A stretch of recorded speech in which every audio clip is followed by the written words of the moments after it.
What is up, my friends? You are very welcome along to Thursday night late night agenda, where I think it's fair to say we have a little bit to discuss, my friends. We're going to be speaking about the earth-shattering, bombastic news that Alexander Isak has told Newcastle he'd like to explore a move away from St James's Park. He has been left off the pre-season tour. And you know what? I thought about this long and hard today, and I thought, how can I both continue my education of the footballing public, which is of course my mission here on the channel, but not only that, but to welcome in the younger viewers out there as well, who might not be sure how to deal with such a situation like this that's unfolded. So what I thought I'd do tonight, ladies and gentlemen, if it's okay with you guys, is I thought I'd reintroduce Uncle Craig's story time. So what we're going to do tonight is tell a little story, a little fable, if you will, that will hopefully show the youth, the young Liverpool fans and football fans out there, why this is possible, what's going to happen, and perhaps how to really put it all into words. So this is what I've come up with. So once upon a time, there was a little prince who was locked away, guarded by angry villagers, locked in a tower with no freedom in sight. His only source of sustenance was, of course, sausage rolls and steak bakes from a wonderful local bakery. Then along came the gallant knight Arna of the Promised Land, who tried to come and rescue him on behalf of King Mo. The angry villagers were determined to keep the little prince locked up, because if they couldn't have him, then nobody could. The battle lines were drawn, and the air was filled with the cries of PJ and Duncan's classic war anthem, "Let's get ready to rumble." A fierce battle was fought, and after many casualties, all of whom were Wet White Geordie fans, the prince was freed from the tyranny of the majority and allowed to take his rightful place as heir to the Egyptian king. Now let this be a cautionary tale, young people. Never get above your station in life, and always show humility like Uncle Craigo. There endeth the lesson, Newcastle fans, and, I expect you want to thank me. It's okay. Feel free, like I said, if I'm up at St James's Park, if I'm popping around, dropping a few moves, just come up. I'm ready to rumble. Let's get ready, baby, let's get ready, baby, let's get ready to rumble. What just wrecked the mic? Psych. Ladies and gentlemen, what a day, what a time, what an evening to be with you all. Thank you. And let the fume commence, because it isn't going away, it ain't going to change, and the Reds are here to take the best. So we're going to talk about it tonight. Also, we're going to talk about the fact that Liverpool need to bring in a centre-back, because that hasn't gone away as well. So we'll discuss that tonight. We'll talk you through what the media are saying, and of course we'll get to your comments and thoughts as well. I have a feeling, though, that the Alexander Isak poll tonight might be a little bit one-sided. What are we saying? So, let me get into your comments, but before I do, I have to just say a quick apology to somebody, if that's okay. Last night, at the start of the stream, or the end of the stream, sorry, I missed a super chat that came in from a gentleman called Ash, and I wanted to just quickly apologise to Ash, and of course, go back over his super chat that I missed out on the end of last night. So he said, I'd like your opinion on several points. Diaz, although I agree with what you've said, I wanted to see more about what you thought about this statement, but it didn't fit in the chat. Apparently, Canade has said his priority is to stay with Liverpool, but it's not progressing, as it sounds like a we won't pay scenario. If that happens, I guess we'll push further for Mark Gay, and I'd much prefer to keep Canade and buy Gay. We spent massively, and I suppose it'll be one or the other. So look, let's talk about the Diaz situation first, Ash, and again, my apologies for missing your super chat at the end of last night's stream. So, it's always been a case, to me, that Liverpool have a number that they're willing to do business with for Diaz. And the way that Bayern Munich are approaching this, I think it might get it done, because there's talk that they're willing to go up to 75 million euro and not a penny more. But they're open to putting in a sell-on clause for Liverpool if indeed Luis Diaz then gets sold to Saudi in the future. So that situation, I think, will take care of itself. And on the situation with Canade, well, optimism is growing that he might sign the new contract. Now, I'm not trying to say to you it's nailed on, Ash, it isn't. But optimism is growing, and Liverpool will make the move for a young centre-back if Canade signs. You could still make an argument that maybe we still need a signing or two more, but I just wanted to, again, really address that situation, Ash, and I apologise for missing it last night, bro. Right, let's get stuck into it. So, Football and Cartoon Fanatic has said, rival fans losing it on X. What a time to be alive. Honestly, I recorded with Mo Chatter earlier on, and that video, by the way, will be out tomorrow. A special shout out and thank you to our friends at Anfield Index for helping us make that possible. Do, of course, check out all the great work that they do over at Anfield Index. But I recorded with Mo earlier on, and I don't think I've ever been in this time where every Liverpool fan I speak to is just grinning ear to ear. It is a truly wonderful, wonderful time to be a Liverpool fan. And no less when you hear that our sport, you hear the club coming out and saying, well, we're acting like a big club. Billy Hogan saying we're acting like the big club that we should be. Spot on.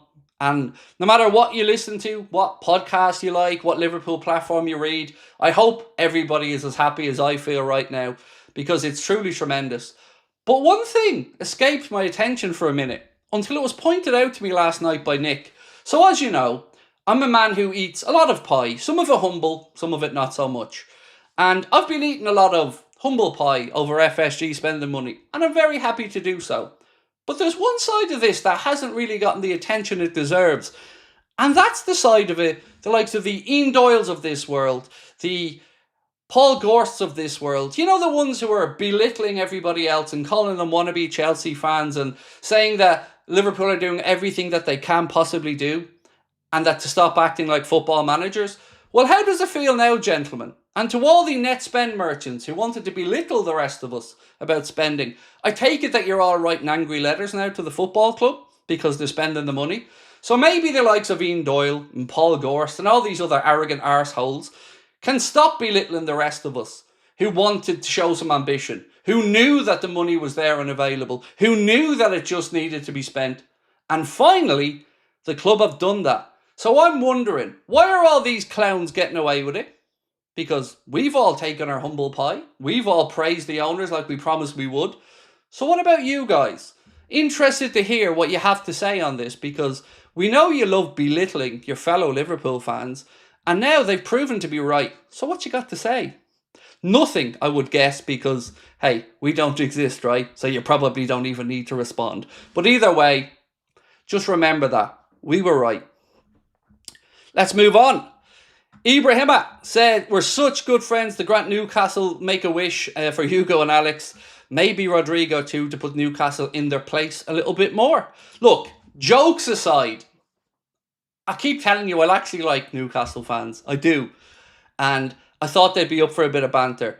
But when I told Newcastle fans, when this started, that I think genuinely you should take the money, I wasn't just saying it just because I wanted the player at Liverpool, of course, which I did. Somebody says, no, you were not. Not you were not. Well, if you're going to try and troll me, dickhead, can you at least put in a sentence I can read? And I was right.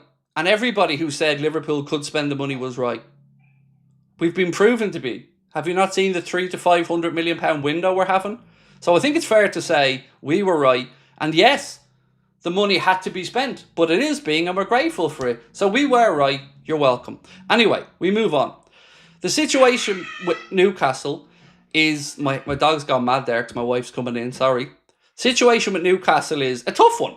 And I totally understand the difficult place that their fans are in. Like I've said, we had this before with Coutinho, and it was really tough because we had to sit back and watch one of our prized assets be taken away, except we had it mid-season. And it hurt. But if you look back on that now as a Liverpool fan, I would dare to say that most Reds would say that that was a blessing in disguise of sorts, because it allowed us to go and rebuild. So my message to Newcastle fans would be, sincerely, I think you should urge the club to sell Isak, who has now informed the club he doesn't want to be there. Because one, Eddie Howe's a great coach, and he's not going to want to have a player in the dressing room who's going to bring the tone down and maybe doesn't want to be there. As professional as Isak is, that's just a fact at this point. And on top of that, this will free up Eddie Howe and Newcastle to recruit, to build the club, which is trending in the right direction for the future. So putting aside all the joking and the banter, I really do feel that this sale would be a good thing for Newcastle and would allow them to push on. Now, I know there's a lot of copium going on and Newcastle fans are wanting them sold anywhere but to Liverpool. And I get that. I really do. But we're the only shop here, really. We're the only people who are willing to pay the money and bring Newcastle a load of dough for a player that wants to come and play for us. Yes, you could maybe sell him to the Saudi Pro League, but realistically, does he want to go to the Saudi Pro League? No. At 25 years of age, wanting to win the big things in Europe? Not yet. So I think, sincerely, Newcastle should sell before they miss out on more targets. They've already lost out on Ekitike, they've lost out on João Pedro, they've lost out on Liam Delap, they've lost out on Trafford most likely, they've lost out on umpteen centre-backs, they've just lost out on a lot of targets that they probably could have convinced had they had the wiggle room. But they haven't had that PSR wiggle room, and we have, which is why we're able to go out there and spend up to £500 million in this window without batting an eyelid. That's where I'm at. And when you've got, by the way, Alan Shearer, Newcastle legend, bona fide Premier League legend, top scorer in the league in the history of it, when you've got him saying that Newcastle trying to say they left Isak behind because of a thigh injury, and he's saying it's bullshit, that tells you everything you need to know. Now, surprisingly, that thigh scan came back clear. Who would have thunk it? The mythical injury that didn't exist only for a Newcastle fans' minds. Suddenly, the results came back that there was no thigh strain. And also, why is it that Isak couldn't go on the plane, but the injured Newcastle players could? That's a bit weird, isn't it? It's almost like they're talking through their arse. Because there were injured players on that plane going over to Singapore. I think it was Singapore. But Isak wasn't one of them. So this could drag on for the whole window, right to transfer deadline day. But why should it? We all know how this plays out. Isak leaves Newcastle. Now, I'm not arrogant enough to tell you he's going to be a Liverpool player, but I am telling Newcastle that it will end up with him leaving. So why drag it out? Sell him to Liverpool for what is a record amount of money and go about rebuilding the squad with a great manager, with Champions League football, with a team that is undoubtedly being built for the future. That's my pitch to Newcastle fans. Whether they hate me, whether they like me, whether they don't know I exist, that's my pitch. Take the money, or else this will drag on through the window and you may miss out on more targets. And you may miss out on a very good season. Take the money. Biggest winners of the transfer window, Kleenex. It's been brilliant, hasn't it? It's been brilliant. And we're not finished yet. There's still a lot more to go. Martin Johnson said, would the club have insurance for Jota's value, or would PSR let us write off his value in these awful circumstances? I'm sorry this sounds insensitive, but could be relevant to our spending. Martin Johnson asked that one. Martin, it's a touchy question, like you've said, mate. And the truth is, I don't know the answer. It's something that whenever I speak to people who are better versed in finance, like Mo Chatra, who I spoke with this afternoon, I don't want to put them on the spot and ask about that question, but I would have to believe that in modern football or in any employment, when you're dealing with high worth individuals like that, you'd have to think there would be something in place, if nothing else, to protect Diogo's family. So I would imagine there's something there. But also, PSR-wise, this will all be explained in the brilliant video we did with Mo. And it's a brilliant video not because of anything I did. It's a brilliant video because of Mo's genius and Mo's understanding of the finances. So I hope you enjoy that one tomorrow, and it'll give you an indication of why this is all possible. And also, one of the questions that I asked Mo was, will this hamper Liverpool moving forward? So this is an undoubtedly earth-shattering transfer window for us Reds. But will this stop us from spending in future windows? And the answer was, no, it won't. I won't let you in on any more secrets, but watch that video tomorrow. Right, Steve Aldersey said it could be a great day for freedom, smug mode. Evening, Craig and community, said David. Always a pleasure, David. Lovely to see you, my friend. Newcastle 440, said Manny. I love the banter, Manny. Well played. Did you see, by the way, Evan Ferguson banged 4 in today for Roma in his first pre-season friendly with them? So going over there and tearing up Serie A next season, hopefully. Sincerely do wish Evan the very best, though, from one Irishman to another. I also want to say rest in peace to Hulk Hogan, who, of course, well, we know his name was Terry, but Hulk Hogan's the character, the iconic character. And I want to say rest in peace to him as well. You know, it's often difficult to separate the man from the work, but there's no denying that anybody of my age, anybody of my vintage, if you will, who grew up watching wrestling was massively impacted and massively entertained by Hulk Hogan. He is an icon of wrestling entertainment, and he is somebody that impacted all of our childhoods in some way. Wherever you grew up, whether you watch wrestling or not, everybody knew of Hulk Hogan and everybody knew of the influence that he had. So, sincerely, condolences. Obviously, Ozzy Osbourne passed away recently as well. I just wanted to say that because, you know, I did spend my childhood and my teens and my early 20s as a huge wrestling fanatic. So, yeah, much love. Scratching Claimer said, seeing Liverpool spend like this has me so excited. My girlfriend and my wife is asking what's gotten into me. Well, you, by the sounds of it, with both of them, mate. What's gotten into me? Hello, sailor. Well, if the girlfriend and the wife, you, busy boy. Right, Sam, how are we, dude? Jumpman LFC said, let's Fook and go. I think it's 70% certain he'll join. Well, let's put that one to the test. Let's ask what people are thinking. Will we sign Isak?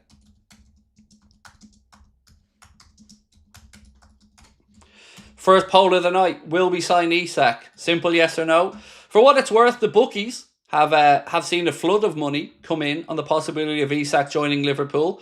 The latest odds that I'd seen were he is 8-13 to join Liverpool, going down from 11 to 8. So 8-13 on to join Liverpool, 9-4 to join any Saudi Pro League side, 13-2 to join Arsenal, Barcelona 9-1, and Real Madrid's chances 22-1. So as you can see, very much money going down on the possibility of Isak signing for Liverpool. Doesn't mean anything, just means the money's going down. I think we are slowly becoming the new Galacticos, said Adrian. We are, but I have to say I've been incredibly impressed with, obviously, the money. Like, we've spoken about the money quite a lot in this transfer window, and rightly so. But one thing that I do want to give credit to is Michael Edwards and Richard Hughes and the recruitment team. Because it's all very well and good FSG saying to them the money's there. And fair play for that as well. But you have to go and get these things done. And they have been ruthless, they have been precise, they have been surgical in what they've done. Newcastle showed their hand on Ekitike, Liverpool moved quickly to seal that deal. And I just want to take a minute to really say thank you and well done to the whole recruitment team, to the statisticians, the analysts, everybody that helped make this happen. Because we've seen clubs before have the money, but not have the wherewithal to go out and get it done. And this is showing you why these guys are the best in the business, and we're very lucky to have them. So thank you to those gentlemen as well. Bournemouth defenders crying right now. 9-0, said Phil. It's going to be a mad interesting game at the start of the season, dude. And that second game now, no matter what happens with the Isak situation, that second game of the season at St. James's Park is going to be box office. Can you imagine the atmosphere in the air for that game? It's going to be incredible. It's a difficult place to go at the best of times. Under the lights with the whole Isak situation. It's going to be special. I am buzzing for that one. I'm a subscriber and can't send anything. Well, you just sent that and I just read it out, dude. So I don't know if there's something not showing up on your end, but I promise you your comments are coming through to me. And I appreciate you. Thank you for being with us as well. Right. So, just on the will we sign Isak thing, I don't know where I'm at with it yet.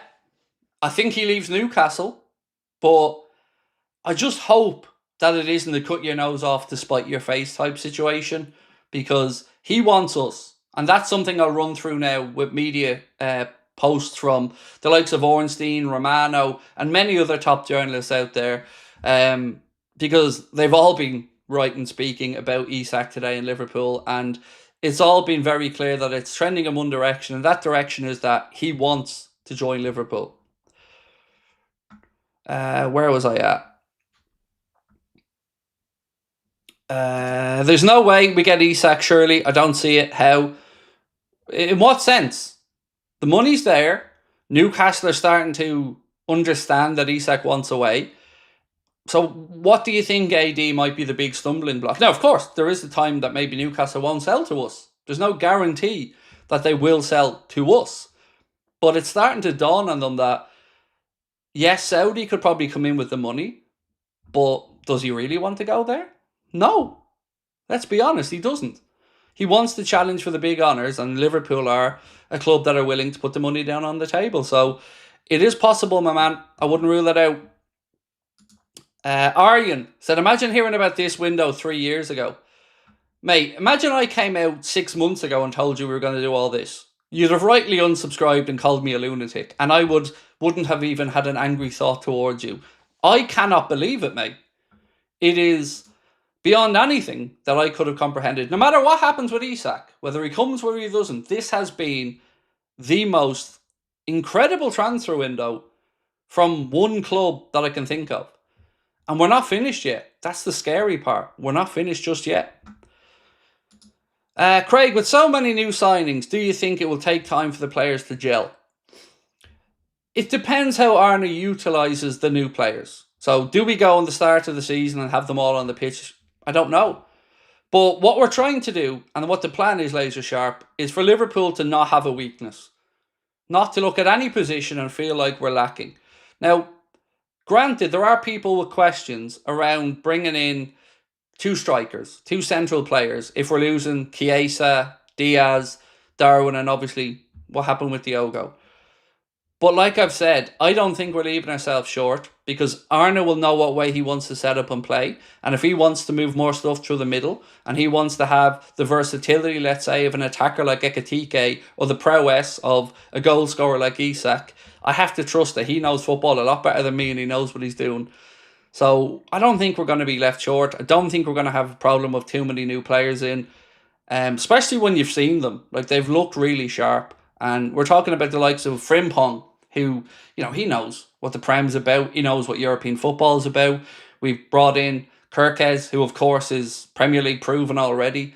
On top of that, Wirtz is an absolutely world-class footballer who I think will grace any football pitch. So, no, I'm not worried about too many changes at the start of the season or too many players.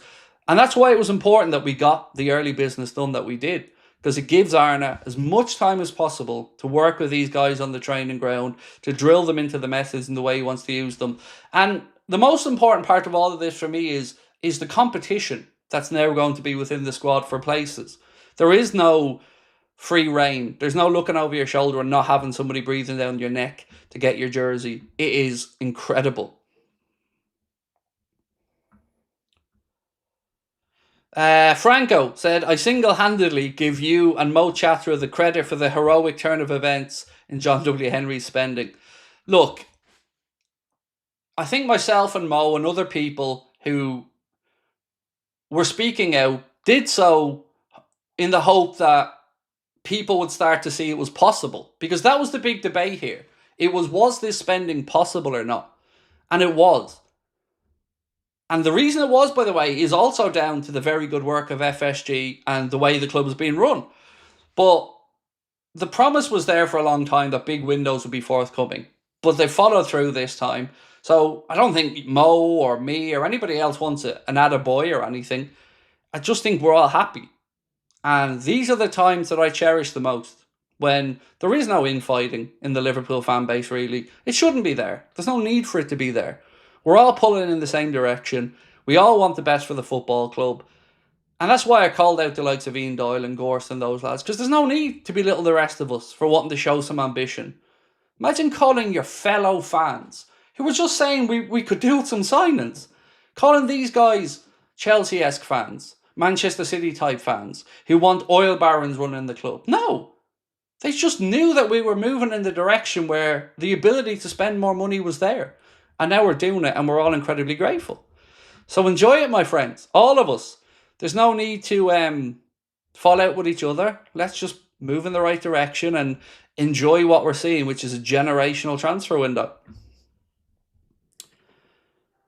How much of these funds are on Klarna?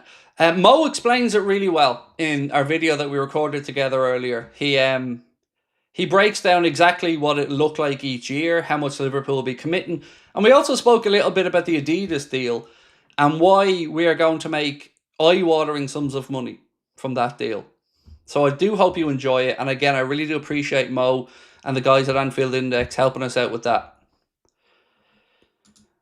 Greetings from Finland. Love your show, Craig. Thank you, Thomas. Much appreciated, bud, and welcome in. Great to have you with us. Mark said, keep up the great work, Craig. Love your sarcasm. So I always thought sarcasm was a worldwide thing. But honestly, the amount of people who seem to not get my sarcasm, it's opened up my eyes a little bit, because I thought it was pretty clear a lot of the time I was being sarcastic. But I don't know, is that an Irish and English thing perhaps? I don't know, but we love a bit of sarcasm. What about players being sold, said Crispy Sesh. Really good question, sir. It will happen. I don't know if you'd seen the comments from Harvey Elliott. I think he was speaking with the boys at the Anfield Wrap. Let me just... Again, I want to credit people for their work, so let me just get this one up.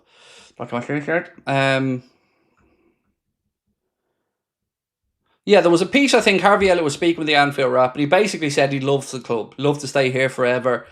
But this is probably a point in his career that he has to go and play. And like I've always said, I agree with that 100%. We all know how much Harvey Elliott loves the club.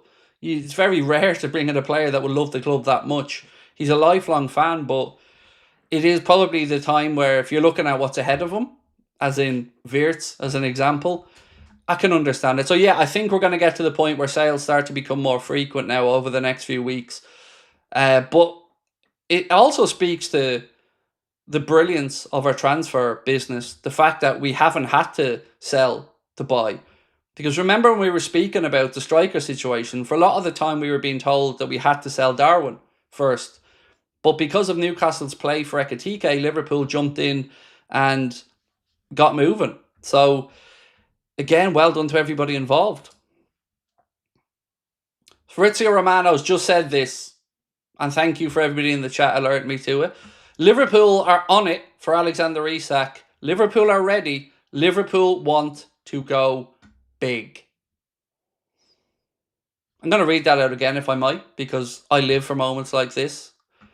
Liverpool are on it for Alexander Isak. Liverpool are ready. Liverpool want to go big. From Fabrizio Romano. Let's move on to what David Ornstein said earlier on, which again was a very, very telling part of how this is all playing out today. I'm trying to find his comments because we have about, honestly, 100 stories here. David Ornstein said this: Alexander Isak wants to leave Newcastle. Absence from the Celtic friendly and the Asia Tour. 25-year-old's preference is to leave. Newcastle are keen for the Swedish international striker to stay on an approved deal, but are also exploring potential replacements.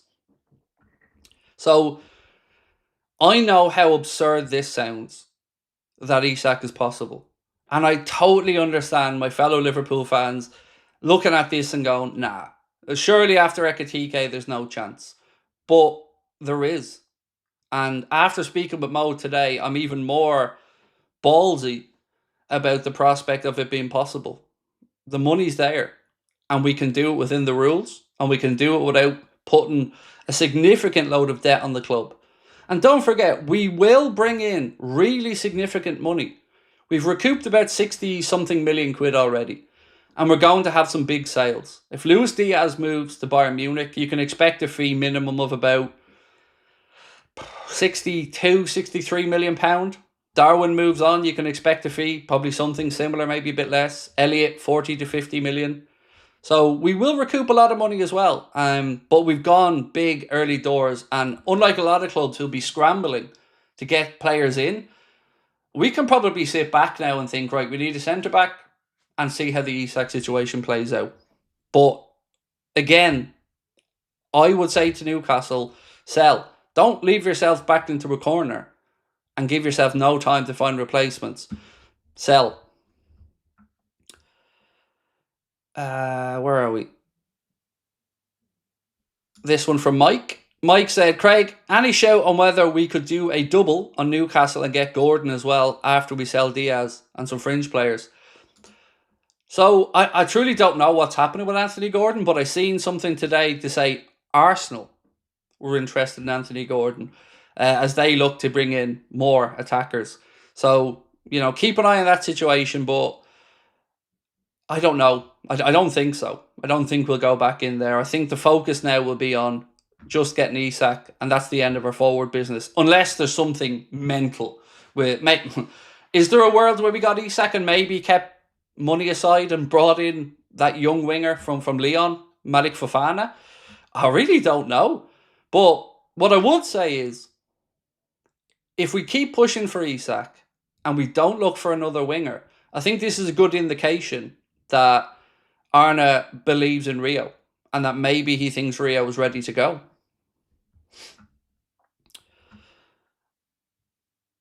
Rival fans shaking their scares, praying we flop.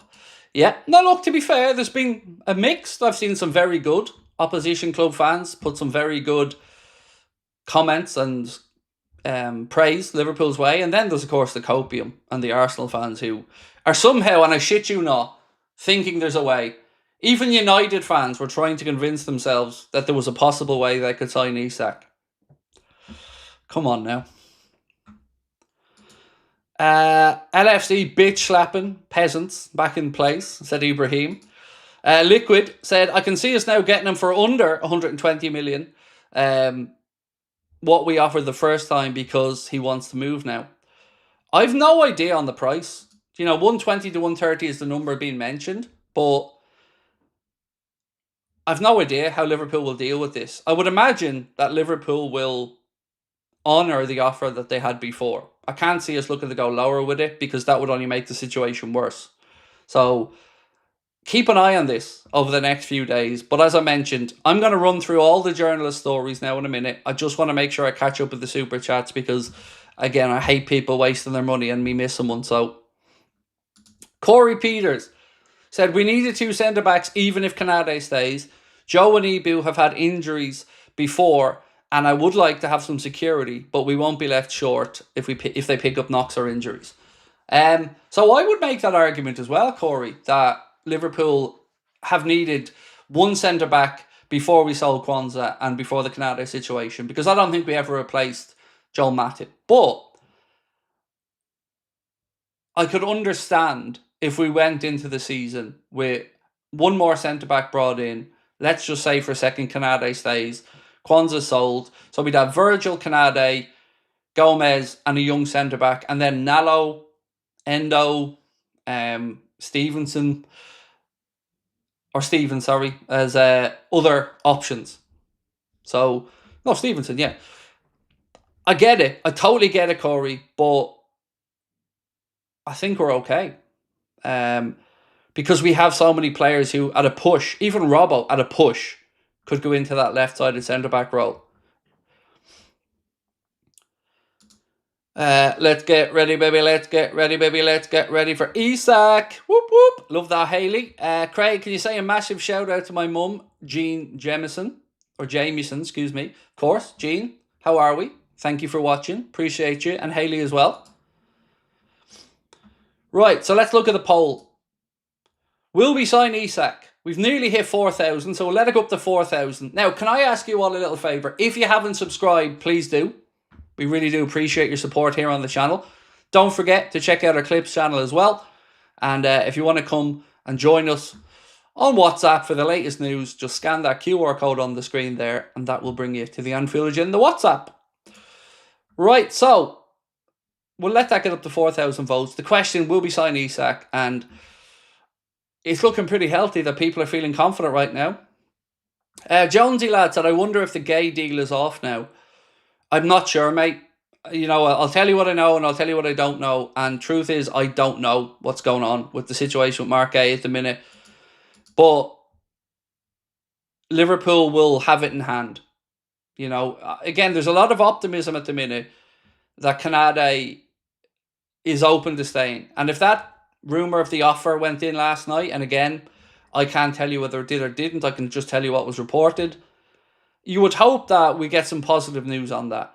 Because I can't see Liverpool going back in with something that they know would be rejected again. So surely after the conversations that have been had, we'd be getting to the point now where a definitive decision either way should be forthcoming soon enough. Right, 4,100 votes. 85% of you wonderful, wonderful people think that Liverpool will sign Isak. I love the optimism. I love it. I'm here for it. Right now, Fabrizio Romano, another quote from him. And I'm going to bring them all to you, folks. Alexander Isak is, all capitals, pushing to leave Newcastle this summer. Liverpool spoke several times with people close to the player. Liverpool are ready, and Liverpool believe that if Newcastle will open the door, they can really try to sign Isak. And sincerely, like I've said many times, I think Newcastle should just sell and give themselves the time to have a window that will set them up for a good season ahead. Sesko is somebody who they've been linked with. Again, good player. So sell him and go get your boy and go get your team built for the season. Arsenal have spent nearly 250 million, just saying. Yeah, all this nonsense about air spending, by the way, and we've still spent less money in this calendar year than Manchester City on players. But you know yourself, Nick, it's always twisted when Liverpool are involved. You know, we can't just get a fair crack of the whip. People have to try and invent ways for Liverpool to be belittled. And the facts of the matter are, we've done nothing over the last few windows. We've made profits and we've still spent less money than Manchester City have in their rebuild so far this year. You know, not in this window, but this year, because they spend, 160, 170? And Arsenal's business is, I'm going to say, underwhelming. And this might come back to bite me in the backside, because I do think Gyökeres will do well for them. I don't get the Madueke signing. Xavi Simons, and I'm not just saying this, you can watch many of my streams. I wouldn't have had him at Liverpool. Haddo. Oh no, that's Chelsea. Sorry, that's Chelsea. I'm getting confused. Sorry, Simons is Chelsea. The centre-back they brought in seems like pretty decent business, to be honest with you. Bringing in Zubamendi, again, we tried to sign him, so they got a good player there. And I think they've done okay business. But the one thing that I think Arsenal fans should be asking themselves is, has the business that we've done closed the gap on the business that Liverpool's done? Because we didn't go into this window at the same level. Liverpool had just come off the back of winning the league. And it was clear that there was a gap between Liverpool and the chasing pack. And I don't think that Arsenal have closed that gap, taking into account the business that we've done as well. I think, if anything, we've stretched it a little bit. But I would say that, wouldn't I? I'm a Liverpool fan. PSR needs to change. Newcastle and Villa can compete with wage structures, and it's something that protects the big six and makes the Prem uncompetitive. See, I'm getting fucking sick of this, to be honest with you, mate. Everybody has to operate in the same rules. And there's nothing stopping Newcastle and Villa and other clubs from competing. But the rules are the rules. And like I've said, we had to make difficult decisions over the years to keep our club moving forward. Newcastle, to their own credit, have acknowledged this. Their executives have said, sometimes you need to take a step back to take 2 steps forward. But this bullshit from clubs that, let's be honest, have rich owners. But football can't just be about a pissing contest. There has to be some file safes in place. There has to be some reason to it. And the rules are the rules. Everybody signed up to them. Everybody knows what they are. And to Newcastle's eternal credit, they haven't taken the piss. They've always tried to operate within the constraints of PSR as it currently is. Now, is it a perfect system? No. I don't think any fan will tell you it's a perfect system. But it's the one that we've got. And we've seen clubs like Chelsea find loophole after loophole to exploit the system, but within the bounds of legality. So clubs need to build to get to the top. You can't just come in and buy your way to the top. Clubs have to build to get there. And Newcastle are building, and they're building well. And I know I keep saying this, I have nothing but respect for that club and their fans.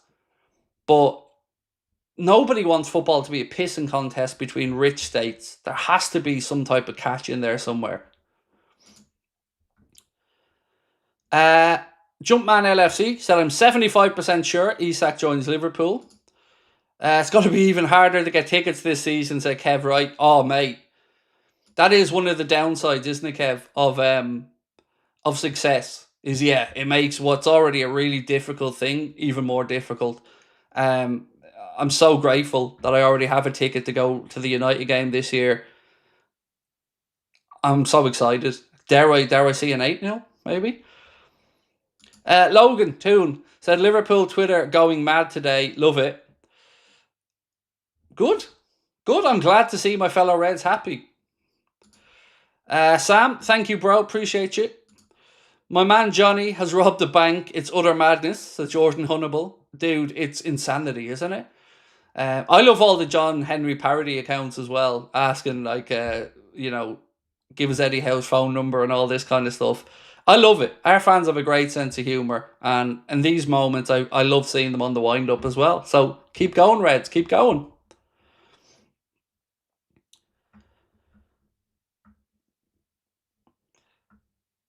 This emergency meeting 100%, said Travis. Oh, losing a little bit of League Gunner territory. Love that. Right, where are we at?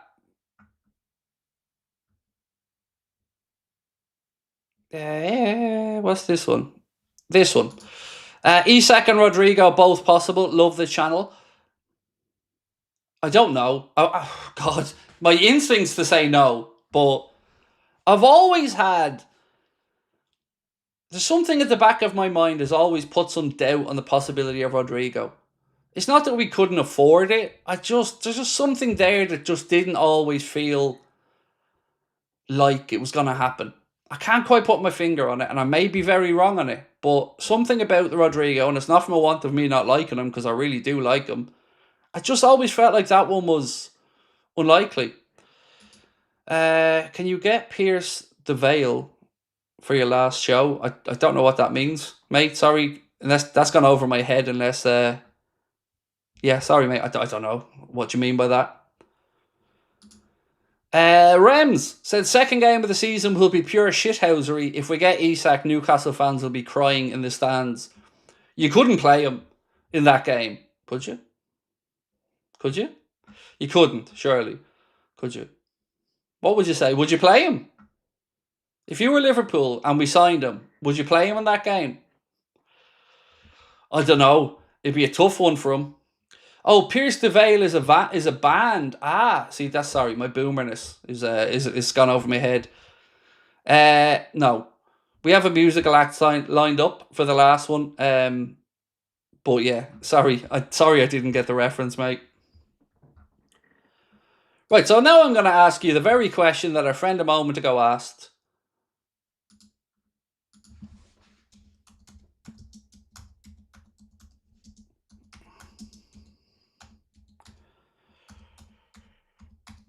One second. Right. Is Isak and Rodrigo possible? What do we think? Oh, you would play him? You dirty bastards. Those of the chat saying they would play Isak. I don't know. I can imagine it would be vicious. Do you know what I mean? Like, football fans are knowing for letting players know when they're unhappy. I think that would be a very difficult. I'd probably give him a breather for that game, to be honest with you. But if he wanted to play it, hey, why not?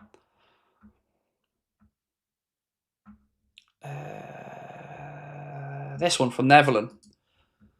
So, did you see the update from Kevin Laird on X? 130 million and 275k per week. 2 years ago, I've subscribed. You were my support for Caicedo, WFM Craig, and up the Reds. Well, thank you, bro, for being with us for 2 years, Neville. I'm glad you found us, and I'm glad you're here. That Caicedo one hurt. Really did, mate, because I was buzzing when I thought we were getting him. But little did we know, Neville, 2 years later, we'd be sitting here and we'd be celebrating what is turning into be a generational transfer window. Not Rodrigo. Craig, you love the shithouse in us. Let's play him. I just mean for him, it would be very difficult because they aren't exactly going to be happy. And it's under the lights at night. I don't know. For me, I'd probably go with Ekatike for that game. Right, so many more comments I want to get through. This one from Ibrahim said, I have a striker suggestion for friends from Newcastle. Look into Jordan Gelle. Never heard of him. Me neither. Have fun. I love it. I didn't know where you were going with that, Ibrahim, as I was reading it out, mate, but I love it. Under Klopp, we spent 346 million in 8 years. Now we dropped a bag for a slot. People need to understand why we can spend what we can.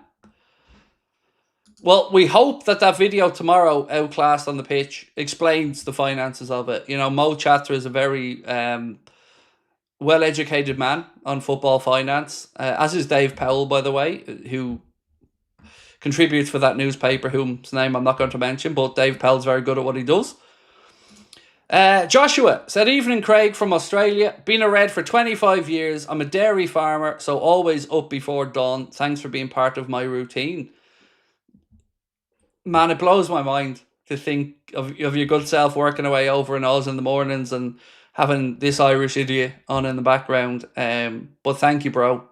I really do appreciate it. I'm glad you're with us. And sincerely, like I said earlier on in my video, all of you guys make my life better. I love you all dearly. I appreciate the shit out of each and every one of you for being here with us and getting my sense of humour as well, because it's a bit marmite at times. Do you think we'll wait for outgoings first, said Craig Brooks? Yeah, it's a good question, Craig, and probably, because we do have to let Newcastle sit on this for a while as well. And I don't expect the Isak thing, even if they're willing sellers, I don't expect it to be straightforward, and I expect some roadblocks in the way. So yeah, try to move forward with some players who, again, not just from a selfish side for us, but these players, the likes of maybe Harvey, will need to go to their clubs and start to get into a new routine and get to know what the managers want and get settled in a new environment. So hopefully, I've never understood the late in the window thing for transfers from clubs, because we all know how these things are going to go. And yeah, transfer deadline day is a bit of fun and stuff, but ultimately it makes more sense for clubs to do their business as early as possible, sales or purchases. Dan, how are we, Dan? Said Isak to Liverpool, Nunez to Newcastle. I don't know if they have any interest, Dan, in Darwin. I couldn't speak to Darwin's thoughts on staying in the Prem either. You know, I don't know. But I do think there was interest in the past in Darwin from Newcastle, but it looks as if they're moving towards Benjamin Šeško, according to some reports. So look, I know there's still loads more super chats. I'm going to fly through them in a minute. I just want to get through some of the news, because, you know, it's unfair of me to not do the news part. So Romano said one important thing, because Chelsea's name, I think I'm not sure if it was Miguel Delaney piece, but I think it was an Independent piece that said that Chelsea were in the mix for Isak. And Romano said Chelsea not actively working on Alexander Isak deal and no interest in proceeding despite reports. Chelsea very happy with their strikers and fully focused on Xavi Simons and Jurel Haddo deals. The club working on Isak deal is and remains Liverpool. Then we had Magpie Media trying to console themselves, saying, breaking! Alexander Isak's representatives believe that life-altering sums of money are available in Saudi Arabia, according to MSI Douglas. This would be easier to stomach. It would, but it's not going to fucking happen. What he neglected to mention there was that Isak hasn't got an interest in going to play in the Saudi Pro League. And yeah, I'm sure that there are life-altering sums of money there and available to him, but ambition is more important at the minute for him at 25. So just sell him to us and we'll be done with it. Liverpool are working on personal terms with Isak, said Sam C reports. Internal talks underway. Also, we had, if Luis Diaz leaves and Newcastle open the door for an exit for Isak, keep an eye on that one, because Liverpool are attentive to the case from Romano. David Ornstein said Newcastle United exploring a move for Benjamin Šeško of RB Leipzig in case Isak leaves. 22-year-old Leipzig forward subject of long-standing Newcastle interest, a top target should Isak depart. Deal challenging from a financial perspective. We can help out with that, David. We can help our friends at Newcastle out with that one by easing some of the financial difficulties there. And like I said, I think Newcastle should get working, because you don't want to get to the end of the window, suddenly have some money and no time to spend it. Eddie Howe has done a great job at Newcastle. They're in the Champions League. They've just delivered a trophy. Time to start building his squad out, and to do that, they're probably going to have to sell Isak. Craig Hope of the Daily Mail, who was the Newcastle correspondent, I believe, said Isak to Liverpool set to accelerate in the coming weeks. Also, Craig Hope, Isak and his camp do not want to commit to Newcastle, with Liverpool's interest their priority. Also, Craig Hope, Liverpool are Alexander Isak's priority. So as you can see, he wants to come. Mark McAdam of Sky said Liverpool make an approach last week and suggest that they were willing to pay Newcastle what they were looking for. Admiration doesn't suddenly disappear despite the signing of Ugo Ekitike. Liverpool can afford to do it because they're very, very sensibly run and sustainably run by FSG, and have been for a number of years. An independent football finance expert said to me today, Liverpool can spend 400 million, no, actually they can spend 500 million this summer and still be PSR compliant because they are so well run. How lovely is that to hear? Now, we've always known the club were well run from a financial standpoint, but we'd never seen the investment really to this extent on the pitch. Now we are, and life's all rosy in the garden. And I've never been so optimistic going into a new campaign. I am so happy. Ben Jacob said, breaking, Alexander Isak is open to a move to Liverpool and would welcome a bid. A fresh approach from Liverpool to Newcastle is anticipated. TalkSport say Liverpool are willing to match Newcastle's steep valuation for Alexander Isak. Graham Bailey said Liverpool are preparing to bid over £120 million for Alexander Isak. Fabrizio Romano, Liverpool are on it for Isak, Liverpool are ready, and Liverpool want to go big. I could continue, because honestly, there's another 20 of them that I could read out. That's why we are at the point now where this is getting serious, and Liverpool are at the place now where they may make a bid soon. Also, I want to just say, did you guys see the welcome, I guess, for our new striker Ugo Ekitike as he met up with the lads over in Hong Kong ahead of the Reds game against AC Milan this weekend? It was lovely to see him go straight out there, basically. He didn't train with the team, but he sat on and watched from the sidelines, decked out in his Liverpool training gear. So welcome, Ugo, to the greatest football club on the planet, and hopefully you're going to be part of a very successful era under Arne Slot. Right, now, to get back. If Isak is on, could Liverpool give some players from us? Said VI Joker. Yes, of course. But these things always have to work for the player.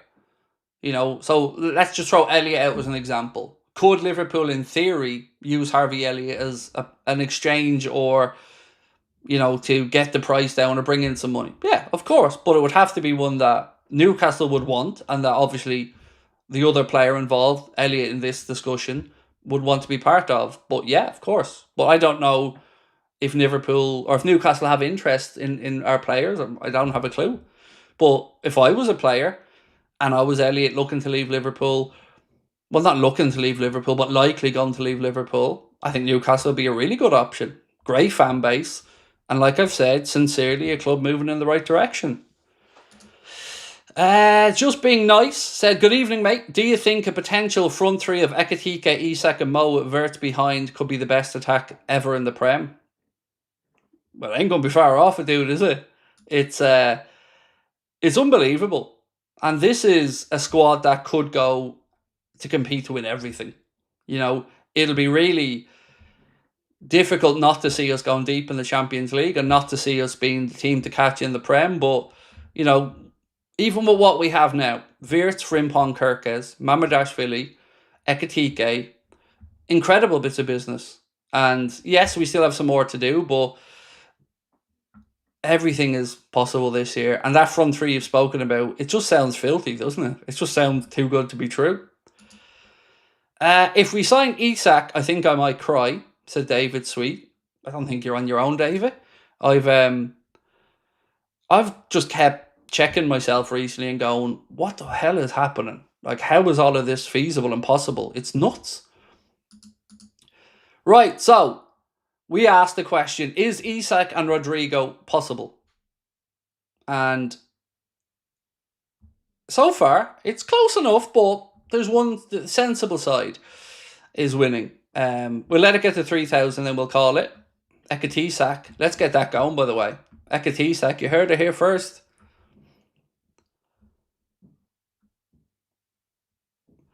Jason said, "Can you read that again, Craig?" I think you were talking about the Isak pushing bit, and I think this is the one you were talking about, bro. Liverpool are on it for Isak. Liverpool are ready. Liverpool want to go big. Wasn't it amusing watching Alan Shearer reluctantly applaud Isak for what he's done for the club and wishing him a heartfelt goodbye, as he said we should do for Trent? Said Zach. I've only seen some bits and pieces from what Shearer said, but at least he's been reasonable. You know, at least he's I mean, where is it? I have it somewhere in my notes here. So he said, it's ridiculous what Newcastle put out this morning to say he wasn't on the trip because of a slight thigh injury. If they thought people wouldn't see through that, it was disappointing. They should have just told the truth straight away. I understand it's a very difficult situation for them, but it is what it is. Yes, I agree with Alan Shearer. Finally, some sense. John Murray, thank you, John. Said, love your videos, mate. Never thought I would see us doing this in the transfer market. Definitely a 10 out of 10. Not from here. Said, Isak will make us invincible. Simple as that. Just think of the options. Isak, Ekitike, Gakpo, Salah, Young Rio, Wirtz, Soboslai. It's incredible. That attack of ours, Jones in an attacking role as well, is going to just be filth. It's going to be brilliant. Ibrahim, thank you again, Ibrahim, said, I'm happy that I'm not the only Dortmund fan, but also Liverpool. I'm not only a Dortmund fan, but also Liverpool. One bought Joe Bellingham, the other bought half the Avengers and collected Infinity Stones. Yeah. Two fan bases, I think, that certainly have a lot of time for each other and respect anyway, my man. So much love to yourselves and the other Dortmund fans. Sarath Kumar said, we seriously want the quad, Craig. That's why we are having depth too. Right, we've got 3,000 votes. 55% think it is impossible. And I agree. I don't see Liverpool going out there to bring in Rodrigo and Isak. But I am wondering, is a young forward out of the question? Because there is still a question, right? Diogo passed away. Darwin will be sold. Chiesa is going back to Italy by the looks of it, or certainly moving on. And we're probably going to sell Diaz. So there's 4 spaces from the front, from the attack gone. Is 2 enough, realistically, even allowing for young Rio? I think you could make an argument, a greedy argument nonetheless, but an argument that an attacker, a young wide attacker, would help as well. So I'm wondering, is Fofana still on the table? Now, I don't know the answer, and I don't know if I'm being absolutely delusional, but let's wait and see. Marius said, hey, Craig, hope you're doing well. Listening from a lovely vacation in Mexico. I'm very jealous, dude. I've only been to Mexico once on a cruise for a day, but loved it. And the Mexican people are... I'm basically going to say that you're the South American Irish. Not that you're Mexican, sorry. You said you're on holiday there. What do you think the percentage of Isak to Liverpool is now? P.S. Keep up the good work. Thank you. If Newcastle are open to a sale, 90%. Because that's the only thing that's going to stop this, is Newcastle absolutely refusing to sell to us. Because the player wants to go. He's told Newcastle, not just that he wants to leave, because again, I don't think this is about Isak not having respect for Newcastle. Why wouldn't he have respect for them? They paid a good bit of money for him. They've given him the platform to show what he can do. They've delivered him a trophy. But Liverpool have come knocking, and we are just happen to be further along and a bigger club. And there's no belittling intended there. Let the lad go. Let him go to Liverpool. And again, don't let it get toxic, because I'm sure he holds those Newcastle fans in high regard, and Eddie Howe as well. Curtis, how are we, dude? Said, had a great laugh at us, having more fans at a training session than Arsenal had at a game. Buzzing for the new kit. Oh, mate, I can't wait. I can't wait for the new kits. Honestly, I'm hugely excited by them. We're only a week away now. James Delay said, bonjour from Bordeaux, Craig, on me Ollie Bobs. Hopefully Isak is signed. Well, have a great trip, mate. France, a lovely part of the world. Had the pleasure of being there a few times. Never been to Bordeaux, mind. I'm sure there's some good wine to be had, my friend, and enjoy your holidays. So, what are we thinking? Do we think that Liverpool will just bring in Isak? Or do you think that there will be another young, maybe, I don't want to say less expensive, because it would probably be the wages where Liverpool would save if a young forward came in. You would imagine, let's say just Fofana for an argument, you'd imagine the transfer fee would be fairly significant, but his wages, I'm sure, would be way more reasonable than the likes of a Rodrigo. And am I mad for thinking, even if Canade stays, which I hope he does, even if he stays, am I mad for thinking that a move for Mark Gay would still be really clever? I know the plan was to get the young centre-back, and maybe Charlie Cresswell, maybe the kid from Parma, but I really like the idea of Mark Gay. Even at 24, like, he's still young for a centre-back. Premier League proven. 1 year to go on his deal. Palace have to sell. I just think you could still tell him that the game time is going to be there. Because between Canade, Virgil and Mark Gay, there's no reason why we can't cover 30 games, 35 games each for them, or more. Because what we didn't have last year was the ability to really give Virgil a rest. If you have Mark Gay and Ibrahima Canade, I think you can give Virgil a rest. And you can then have a little look to what may be the future. So, I don't know if I'm deluded for that one, but I'd love it to happen. I'd love Mark. I've kind of almost convinced myself now Mark Gay is going to be a Liverpool player. So maybe that's distracting me a little bit. He's the smartest option, said Edo. Paul Beer said Gay was England's best at the Euros. Yeah, he's a good, solid player. Right age profile, homegrown, a leader. There's a lot of pluses there. But I also do understand that Liverpool's initial thought was to go get a younger centre-back. But for me, I think if you brought in Mark Gay as well as keeping Canade and having Van Dijk and Joe Gomez, it'd be incredible. AJ said, what if he wants to go to Saudi? If you're talking about Isak, he doesn't. So, Saudi would buy him. There's talk of 500 grand a week, but he doesn't want to go and play in the Saudi Pro League. Not yet. Isak wants to win stuff at the top level in Europe. And you don't even need to take my word for this, AJ. Newcastle journalists are saying that Isak wants Liverpool. So,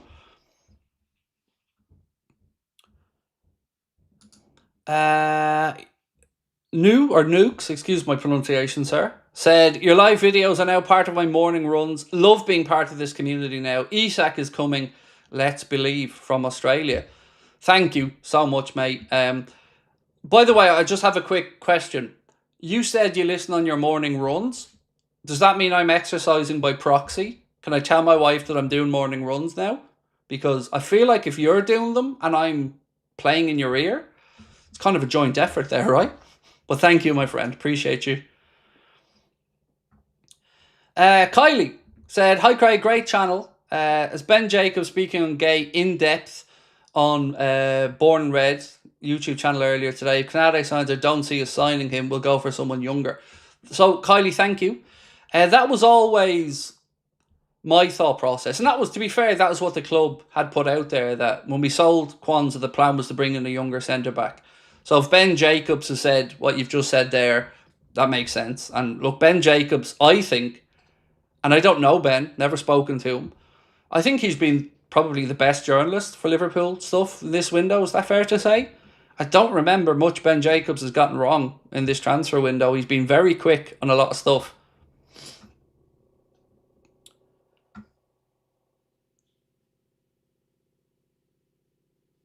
This one from my Schmirgel.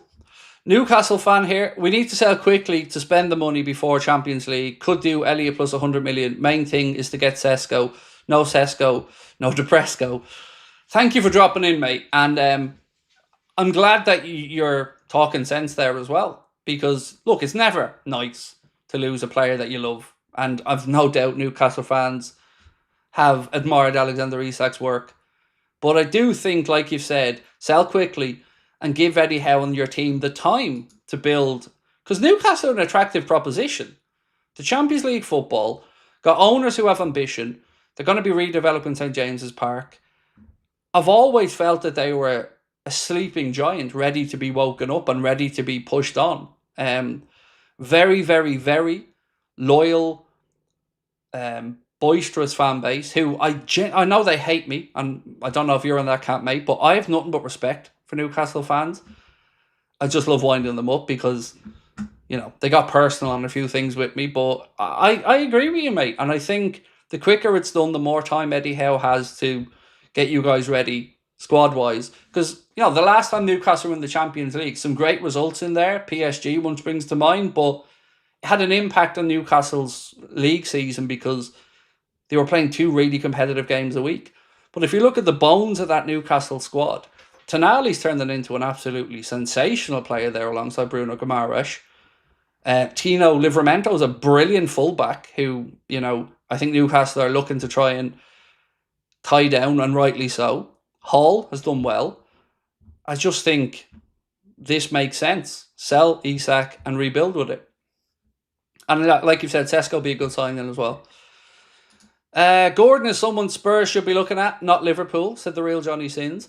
Well, you're almost there, dude, because the report that I seen today suggested that the other side of North London are looking at Alexander Isak, or not Isak, I'm Isak on the brain, Anthony Gordon. And that was Arsenal, believe it or not, mate. Virginia said Rio is looking hot on the training videos. I'll take your word for that, Virginia. He's looking talented, is what I'd say, and he is a talent.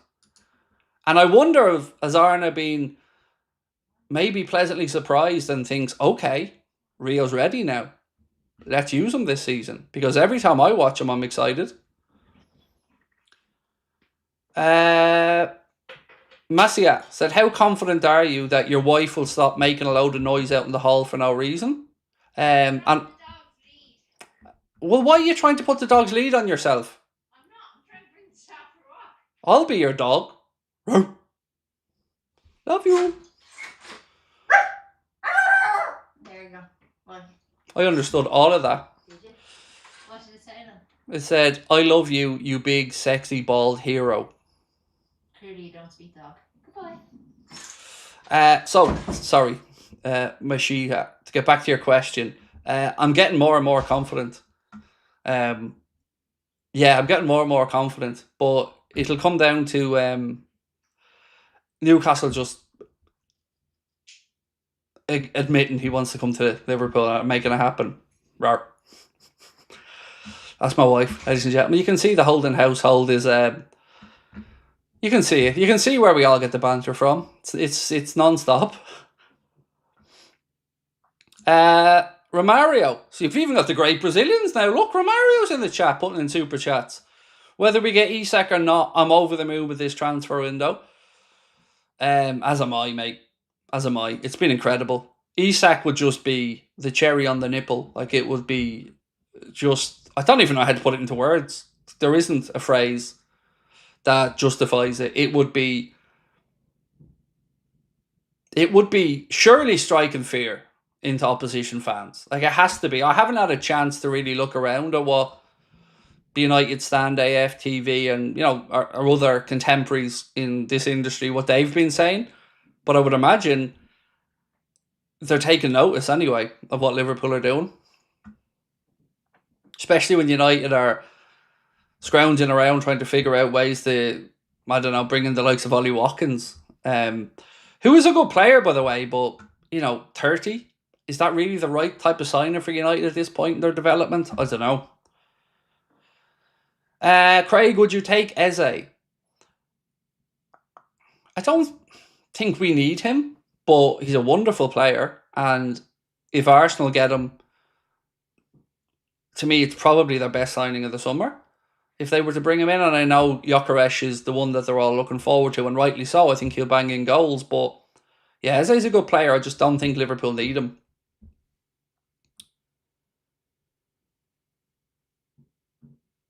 Gareth said, what if Ekitike is part of a broader strategy to manage Isak's workload and keep him fit over the course of the season?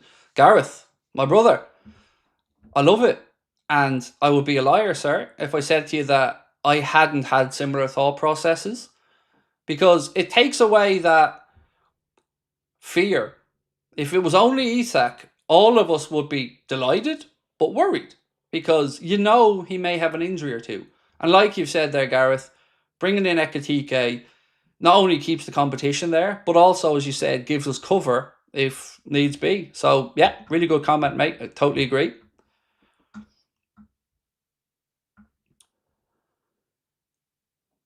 I don't know if you know the Indicator news account on Twitter, but he said Al Hilal want Darwin. Inzaghi put in a request for them to get him. I do know who Indicator is, yeah, and I know he's a little bit of beef at the minute with one of the... Is it Luke Edwards of the Telegraph or something? One of the journos, but what he said about Al Hilal and Inzaghi is spot on. They need a striker, there's no doubt about that, and there was definitely reports, even a few weeks ago, that Inzaghi had personally requested to go and get Darwin Núñez. And that's why I told everybody to be calm, because we knew that offer was going to be forthcoming, because, well, we just knew. So, yeah, you're right, and he's right.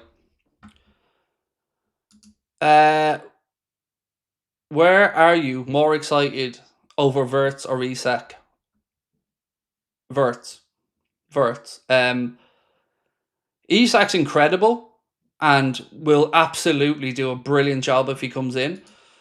But Wirtz is, in my opinion, a potential Ballon d'Or winner, and right up there along with the likes of Jamal Musiala as one of the best under-23 players in the world, in my opinion. PSG have a fair few of them as well, really good squad, but the signing of Wirtz for me was the real eye-opener this summer, and I cannot wait to ram that price tag back down people's throats who are saying we were robbed and he's not good enough. Nonsense. Wirtz is an absolute worldie, and he's going to do serious things in a Liverpool shirt, and I can't wait for it.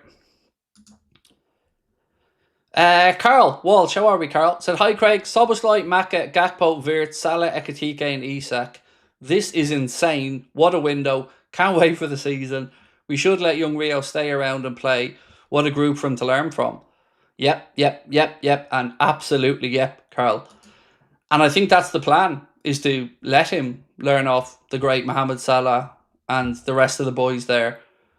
No better group. You're not going to learn more on loan than you will training week in, week out, day in, day out with these guys under the tutelage of Arne Slot as well. So just reading off, Carl, the list of names that you said there, mate, it's insane, isn't it? Like, to think this is our club now.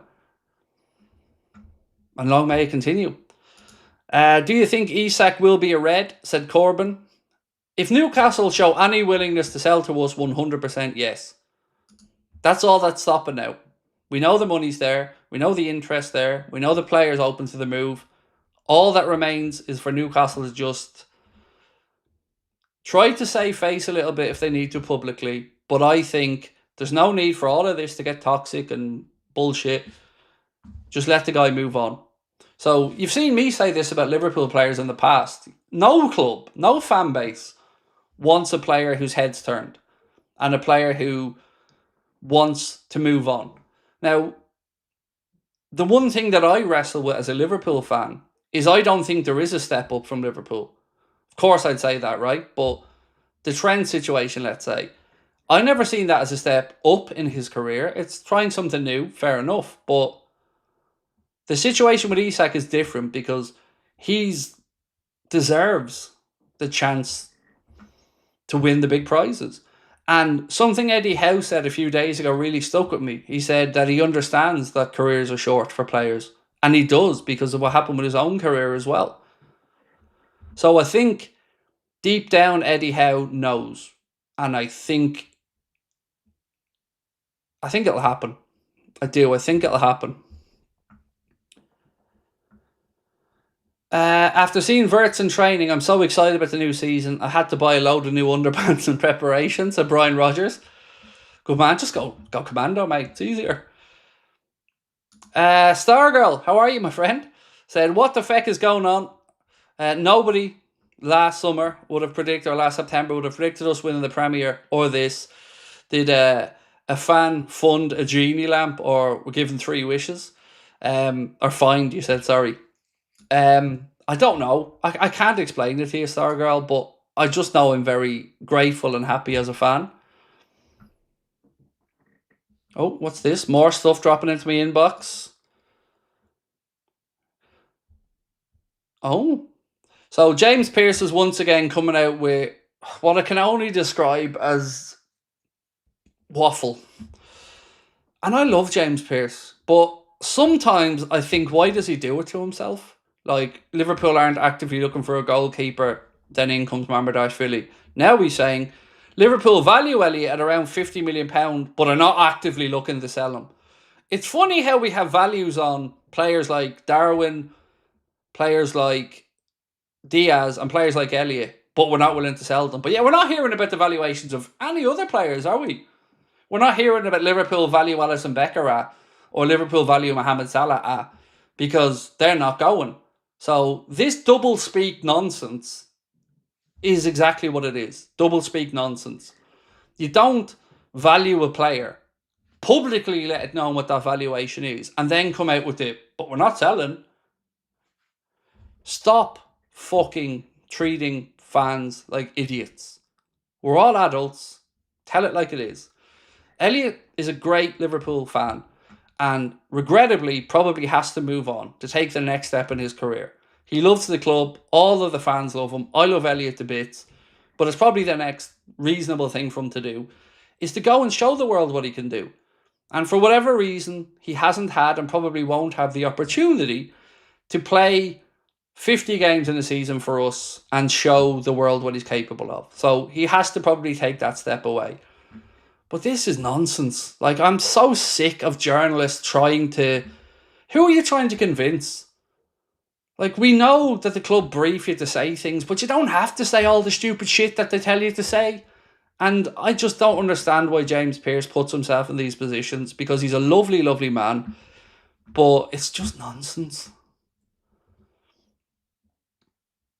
And I think everybody knows it's nonsense. Like, you're valuing a player. Why are you valuing him? Why are you letting it known it's 40 million with a buyback and 50 million without? Because he's moving on. Ben Jacobs said Darwin Núñez remains an option for Al Hilal. Internal talks taking place over whether to approach Liverpool, with key input from Simeone and Zaghi first. Al Hilal will certainly sign the new striker. Liverpool valuation informed by a €70 million offer turned down in January from Al Nassr.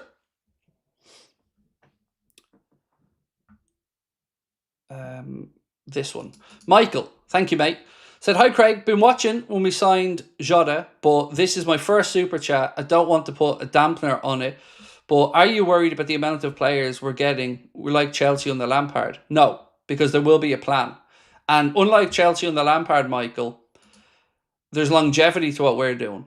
So we know Arne is steering this, shall we say, and informing about the type of players he wants.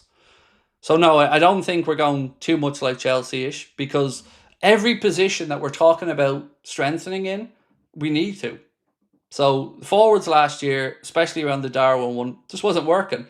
Now the Diaz one, is the slight curveball, because there's nobody's going to say Diaz didn't have a good season last year. That would be just madness. He did. He had a really good season.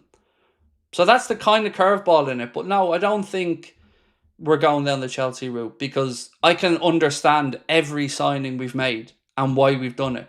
Sometimes at Chelsea it just seemed a bit scattergun, but like I can see the plan for the way that Arna is and Michael Edwards and Richard Hughes are signing players.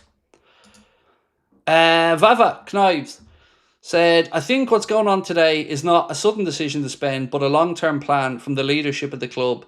This is finally yielding results. Certainly, it would be unfair of me to say that that might not or is not the case, mate. And also, I would say, to add to the good thoughts that you put in there, I think they sense weakness as well. And I mentioned this with Mo earlier on when we were recording. Everything you've said there makes sense, and they have built to this. They put in the infrastructure in place, the capital projects, increased the corporate sponsorship, delivered trophies, brought on more sponsors. So all that stuff that you've said is absolutely credit where it's due. But I just also get the feeling that they've looked at Man City and see a wobble and think, right, Guardiola's time there is coming to an end, whether it's 2 years away or whatever. They're rebuilding. They had a season last year where, for their own high standards, they won nothing. They still have the charges over their heads as well. And I just think that our owners smell blood in the water. And like you've said, because of all that good work, we have the ability to do it, and they're doing it. So yes, brilliant, and long may it continue. Matt Denny said, do you think if Canade stays, we'll go for Gay, since both Canade and Gay want first team assurances in this World Cup season? So my gut instinct is no, and I think I'd like it to happen, but my understanding is that the young centre-back was the plan. So probably not, but I do think, for what it's worth, Matt Denny, that we could give them both enough game time in a World Cup year without impeding their international hopes. I do really firmly believe that, but I can't speak to the Mark Gay situation at the minute because I really just don't know what the plan is. DCM said, hi Craig, I hope you're well, mate. Living the fucking dream, bro. Living the dream. Is there a way of seeing how we can afford all these signings and still be financial fair play? So curious if there is a way, buzzing on the new signings. Well, I recorded a video earlier on today with Mo Chatra of Anfield Index Money Talk podcast, and Mo is a finance expert and is I believe, a chartered accountant by trade. And Mo broke down exactly how and why we're able to afford to do what we're doing. And not only that, we talked about the Adidas kit deal and the money involved there. We talked about future transfer windows and whether this summer spending will hamper our ability to spend in the future. And that video is going to be out tomorrow morning. It's about 25 minutes long. And I hope you get a chance to watch it, because it will answer every question that you've asked there in far better detail than an idiot like me could possibly try to do. So, yeah, much love to Mo for that. And I think you'll enjoy it. It gives lots of answers that I just can't give you because I'm not qualified to.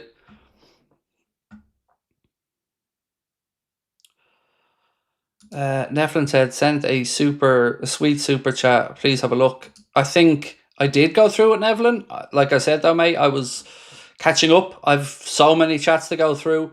I believe I did read it out, Nevlin. Did you see the update from Kevin Laird, that one? Or, yeah, I think I've got to it, Nevlin, but if I have missed it, mate, let me know and I'll get back to it. But I think I got there. Amperes said, I thought Liverpool were going to sign Cherky, Cunha and Kirkes, and we take a gamble on Doak backing up Salah. I can't believe what I'm seeing. Didn't know about Cherky, but it was possible. Cunha, I never thought Liverpool would move for. Not because, again, he's not a good footballer. He clearly is. But I think that temperament probably isn't the right character for Liverpool. Kirkes, yeah, I think that was always going to happen. And a gamble on Doak, I didn't think that was going to happen, but I thought we'd bring in a young wide player. But yeah, like you've said, mate, just to see it all unfold, it's phenomenal.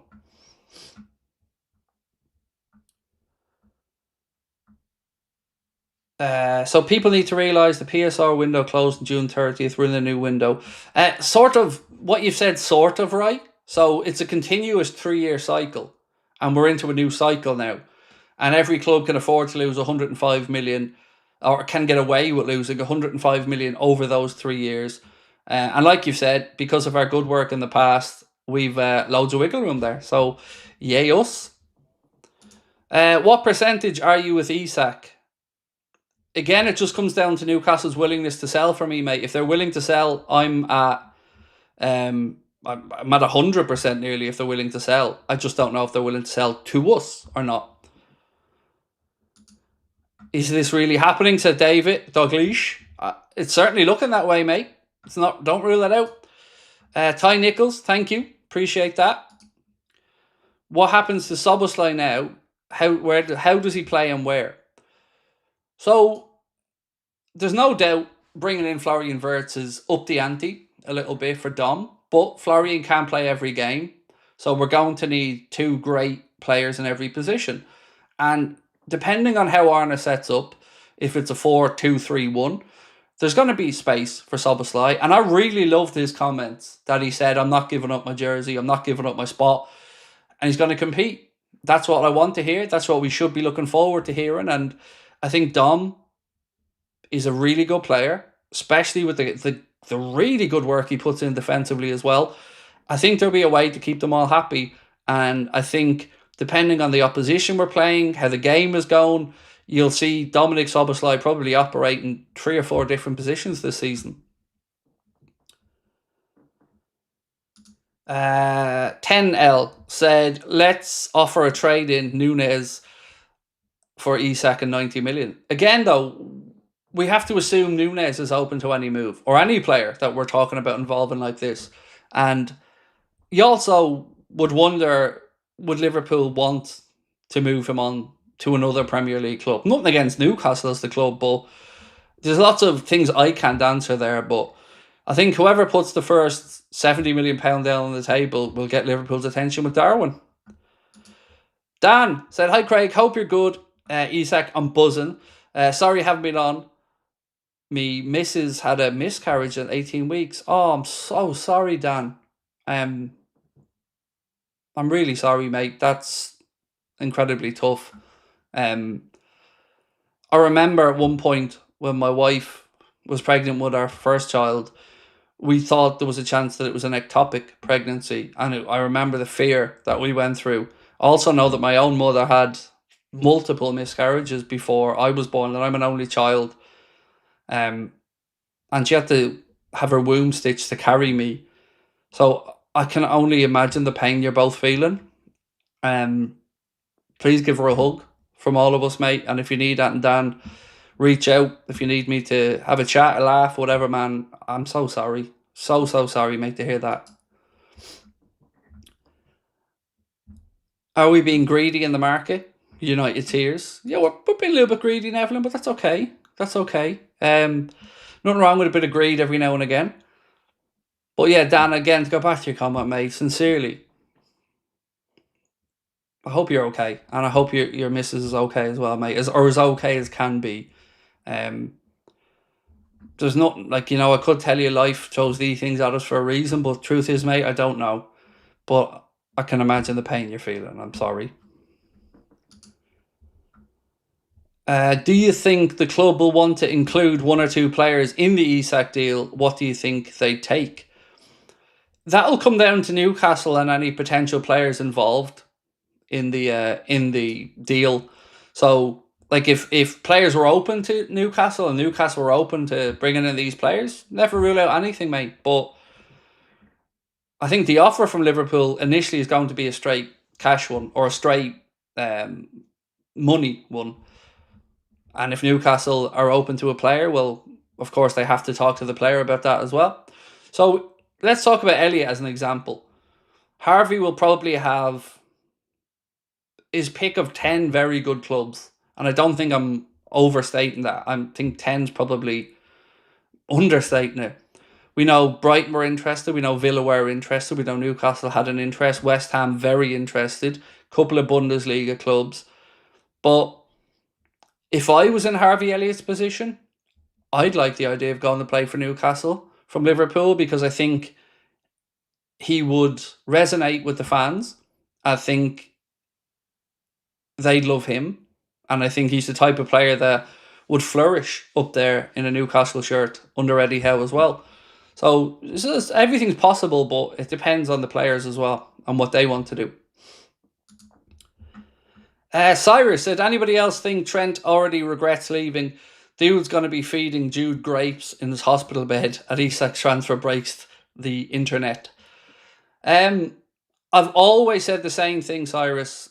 I don't think there's any way that works over there for Trent. I don't. I never, ever, ever for 1 second thought that was going to be a success for him.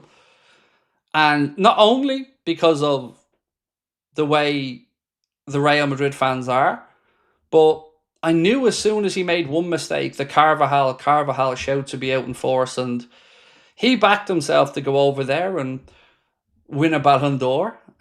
He's got his move, and now it's up to him to make it a success or not. From my perspective as a Liverpool fan, he's dead to me until he hangs up his boots. And then, we have that conversation again, but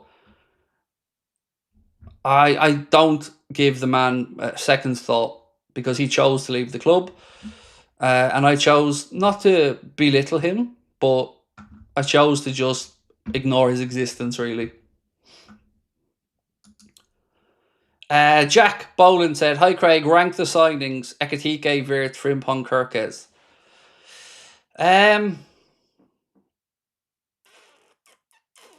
I don't know enough about Ekitike to give you a valid ranking, but I'll try. So Wirtz will be top. I think Wirtz, Kirkes, Ekitike, Frimpong. But that feels like I'm doing Jeremy dirty, and I don't mean to.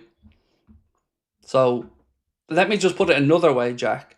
I'm more than happy that every single one of them that you've listed is a Liverpool player. Been watching Flex, Said, Mark and Co losing their shit this afternoon. If this is a sign of the season ahead, let's get Rodrigo, sit back and enjoy. I haven't had a chance to catch up on what any of the other fan channels or the folks have mentioned. Shout out Said, by the way, if he's watching. Said, I've done a video with him before, an absolute gent of a fella. But look, if I was an opposition fan, if let's say this was Arsenal doing the business that we're doing this summer, I'd be bricking it. I would. I'd be bricking it that they were going to go and dominate. And I don't mean for one season. I mean for the foreseeable. So yeah, I have no doubt that they're all panicking. But that's a good thing for us, right? This still feels like a dream, said Barl Bad Eye. What a time. Agreed, mate. Agreed. Hi, mate. Fabrizio Romano said on transfer sector tonight, Newcastle willing to go big on Sesko. Seems like once that's done, Isak will be let go. I hope so. It makes sense, to bring in a big signing like Benjamin Šeško, who I'm actually surprised more clubs. I know Arsenal were in conversation there, and to be truthful with you, I thought Arsenal were going to get that done and get Šeško because they had a long-standing interest, but nobody's going to really replace Isak at Newcastle, but if they brought in Šeško and a few players in and around with Anthony Elanga, Tonali, Bruno Guimaraes, Harvey Barnes, let's say, still a really, really good squad there.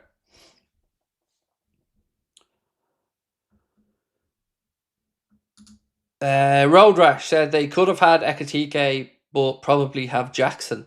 United, yes. Or I don't know if you mean United or Newcastle, but United, I would say, don't rule out Nicholas Jackson there late in the window if they haven't got a striker sorted yet. D-Thug said, my dream, 5 in a row and number 10 for the next 4 years. Oh, even just to go back to back, mate, because we all know the crap we had to listen to last year from the Arsenal fans who delude themselves in new ways every season, and the PGMOL was their excuse for not winning it, and they were the best team in Europe in their minds as well. To go back to back would shut up a lot of people. They're immediately going to start saying we bought the league, by the way, but yes, we did, but with our own money, so shut the fuck up. But yeah, it would be great to go back to back anyway. Marcus said, we often talk about what we fans feel during this window, but imagine the players in our squad. They must be so happy. I remember, Marcus, when Virgil was talking about the future and the plans, and he said, I'm confident that the club know what they're doing, and I'm confident that the club are going to bring in the right players. And I'm sure Mo was given the nod as well in his negotiations for his new deal. And yeah, it must be incredibly exciting to be a player in that squad now, thinking what could we possibly win here over the next few years. Laser Sharp said league title 21 on its way, top of the perch again. Thank you, my friend.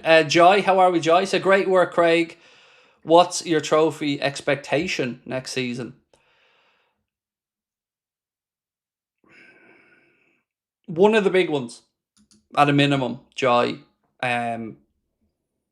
We can compete for all of them, and there's a very good chance we could win more than one, but I think the pressure is on now that we have to win one of the big ones. I think that's a minimum requirement with what's being assembled and with the manager that we have. So anything after that, and I'm happy, but I think that has to be the minimum aim going into the season, is a Champions League or a Premier League title again. That's the minimum now. And I'm good, because that pressure is a privilege. Do you think Klopp feels hard done by? No, not at all. We never knew, or we may never know, exactly what the transfer situation was when Jurgen was here, mate. We don't know if it was somewhat the club not being in the same place to be able to move this financially amazingly as we are now. We don't know whether maybe Jurgen was truly happy and felt there was development left in the squads that he had. But either way, Jurgen Klopp is an extremely important man to talk about in any of these conversations, because we don't attract the likes of an Isak, a Wirtz, without the great work Jurgen did before Arne, and without the way he grabbed us by the scruff of the neck. And yes, of course, the owners and the recruitment team and the players are all important, but Jurgen was the thing that made it all come together. The larger-than-life personality that put Liverpool back in the spotlight and made us more attractive again. And he'll always, always, always be idolised by all of us. So whatever he feels, I can't speak to, but we just love the man to bits. Win the Champions League and we qualify for the 2029 Club World Cup. I don't know if that's a good or a bad thing yet. We'll win the Champions League and figure it out from there, though. John Irving, John, how are we, dude? Said, all of this blows my 67-year-old supporter's mind. Keep up the great sarcasm and long may it last. Thank you, sir. Sage Pegasus said, I seen somewhere, if we spend another 120 million on Isak, we match Man City spend since January with sales, which could be up to 250 million.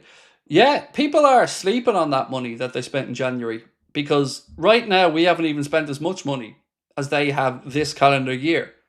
I don't know Arsenal's total spend today, but we can afford to spend another 200 million and still not be in trouble.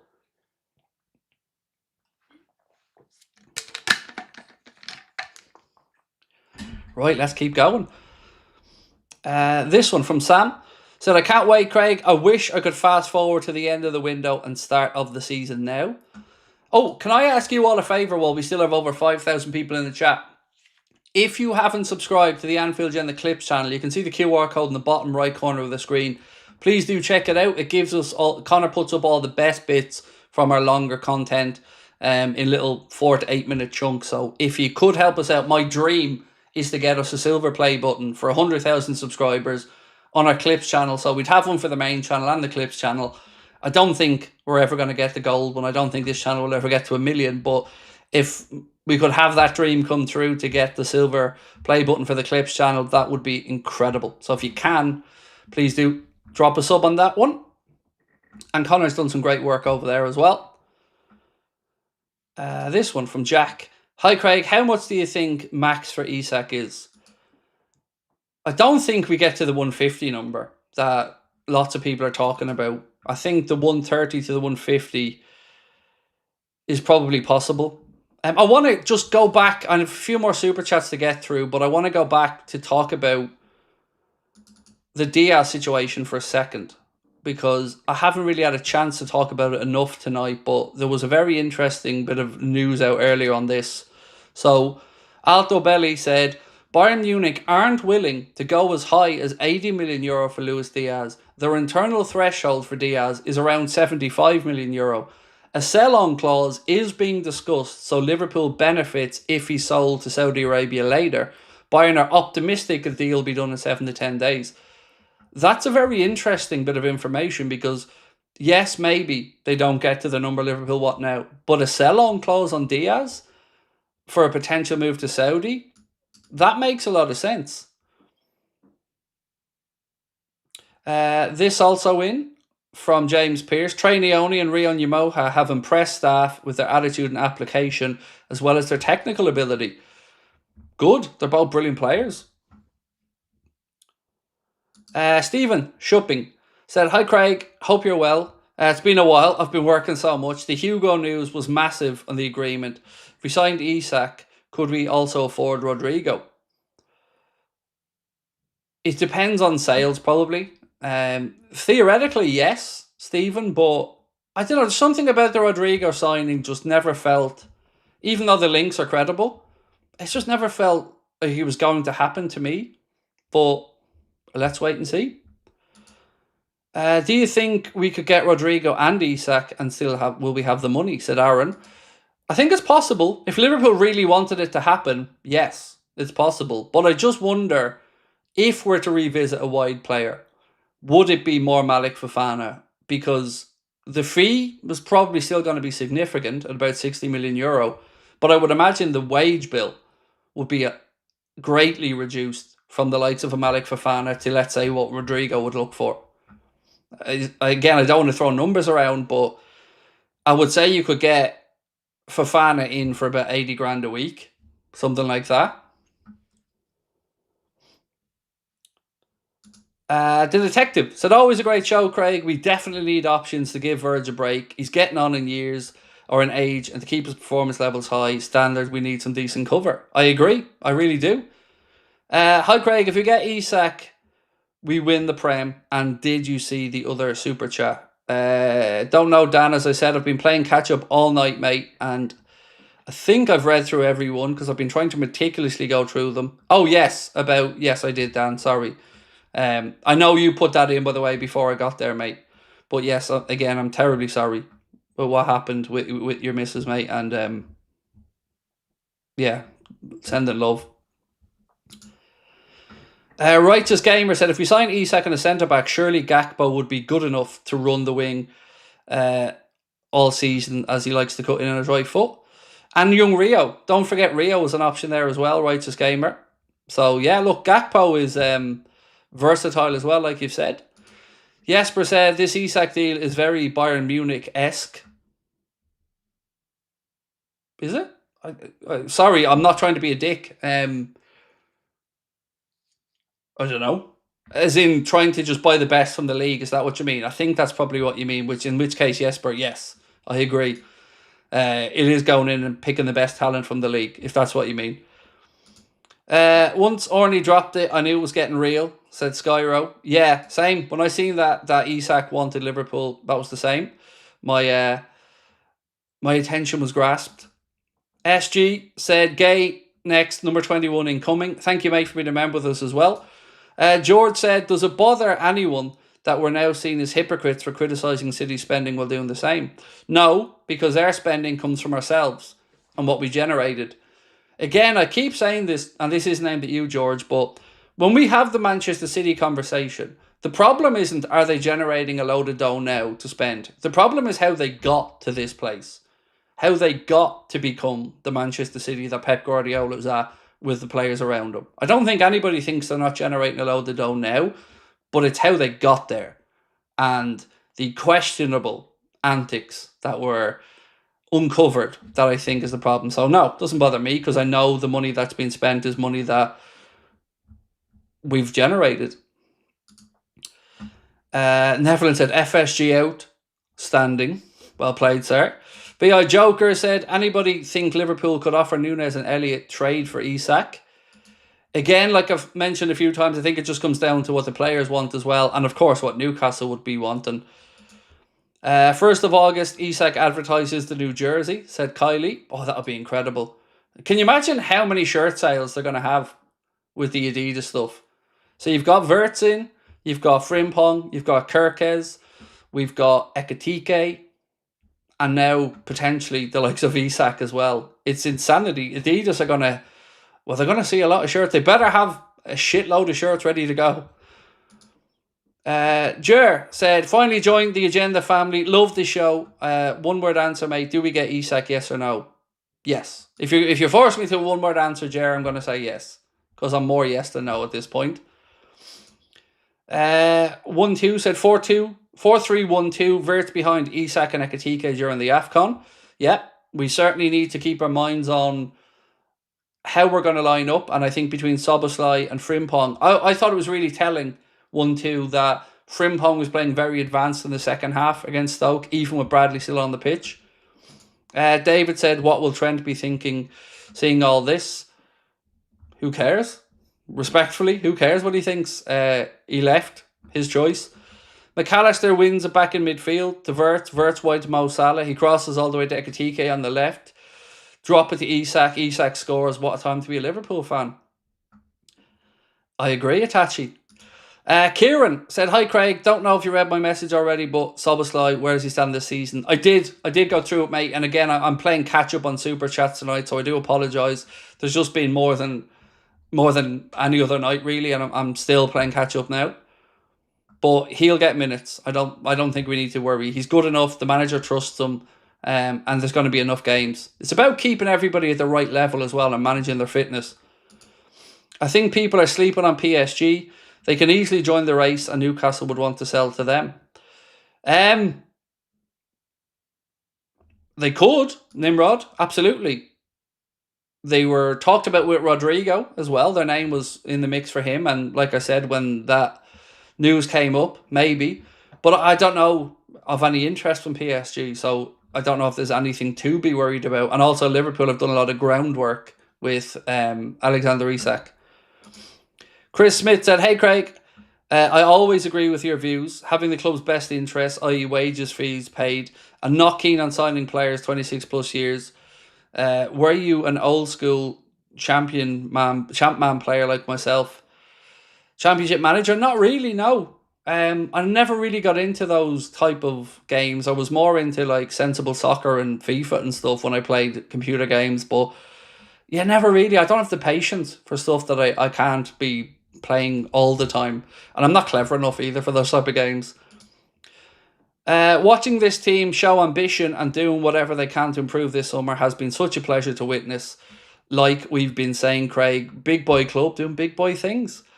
Appreciate that, my man. Stargirl said definitely need to give Mo a rest as well. Cop Wolf said I went commando, was arrested for swinging a weapon.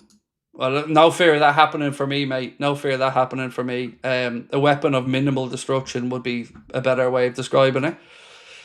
Tanner said, we said no way in getting Wirtz, then we did. We said no way getting Isak and Hugo. Here we are. You probably will say no way Rodrigo too, but I agree. I probably will say no way, but like you said, Tanner, who knows what's possible anymore with the way it's going. Steve T said this is going to be one heck of a title battle, maybe the best yet. Arsenal, Chelsea and City all strengthening too. Right, I'm going to have to start winding the stream down in a minute, so I never thought I'd have to say this out loud, and I never thought I'd have to say it, but please don't send any more super chats in at this point, because I don't want to miss anybody's comments, and I don't want you wasting good money that I very much appreciate you spending. So let me keep going through these. Al80 said, we will get Isak and two centre-backs, not sure who, but let's be honest, look at what we've done already. I trust the club 100%. What a time to be a Liverpool fan. Yes, on all of it, mate, and I do trust the clubs to get it right as well. Thoughts on Hulk Hogan? Made our childhood cool, lived in the 80s, 90s, greatest face and heel. I spoke a little bit at the start of the stream about Hulk Hogan and certainly the influence on my life as a wrestling fan growing up.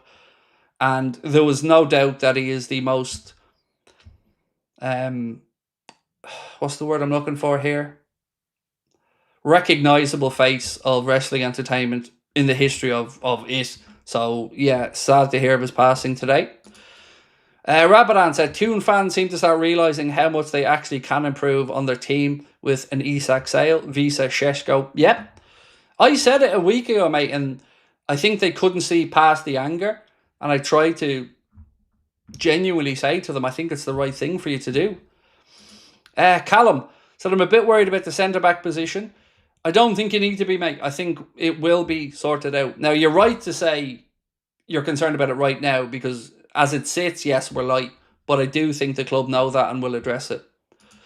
Wayne, how are we? TOTT2KZ1 said, not going to lie, don't know how we fit all these players into the starting 11, but what a great problem to have. WFM Craig, hope you and the family are well. Yeah, we're flying, mate. Absolutely flying.